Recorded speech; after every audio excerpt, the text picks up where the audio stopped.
കഞ്ഞിക്കുഴി ഗ്രാമപഞ്ചായത്തിൽ ശുചിത്വ പഠനോത്സവ സ്കോളർഷിപ്പുകൾ വിതരണം ചെയ്തു. പഞ്ചായത്ത് സുവർണ ജൂബിലി ഹാളിൽ നടന്ന പരിപാടി ഗ്രാമപഞ്ചായത്ത് പ്രസിഡന്റ് കോമളം മോഹൻദാസ് ഉദ്ഘാടനം ചെയ്തു. ഇടുക്കി കഞ്ഞിക്കുഴി ഗ്രാമപഞ്ചായത്തിലെ വിവിധ സ്കൂളുകളിലെ തെരഞ്ഞെടുക്കപ്പെട്ട UP മുതൽ +1 വരെയുള്ള വിദ്യാർത്ഥികൾക്കാണ് ശുചിത്വ പഠനോത്സവ സ്കോളർഷിപ്പുകൾ വിതരണം ചെയ്തത്. ഓരോ കുട്ടികൾക്കും 1500 രൂപയും സർട്ടിഫിക്കറ്റുകളുമാണ് വിതരണം ചെയ്തത്. കഞ്ഞിക്കുഴി ഗ്രാമപഞ്ചായത്ത് സുവർണ ജൂബിലി ഹാളിൽ നടന്ന പരിപാടിയിൽ ഗ്രാമപഞ്ചായത്ത് വൈസ് പ്രസിഡന്റ് സോയിമോൻ സണ്ണി അധ്യക്ഷത വഹിച്ചു. ഗ്രാമപഞ്ചായത്ത് പ്രസിഡന്റ് കോമളം മോഹൻദാസ് പരിപാടി ഉദ്ഘാടനം. ശുചിത്വ മിഷൻ കോർഡിനേറ്റർ ജോഷി PV പദ്ധതി വിശദീകരണം നടത്തി.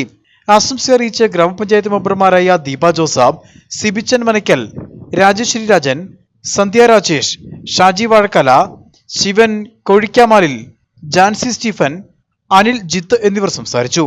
വിവിധ സ്കൂളുകളിലെ അധ്യാപകരും വിദ്യാർത്ഥികളും പരിപാടിയുടെ ഭാഗമായി. Idukki vision news, Pazhayarikkandam.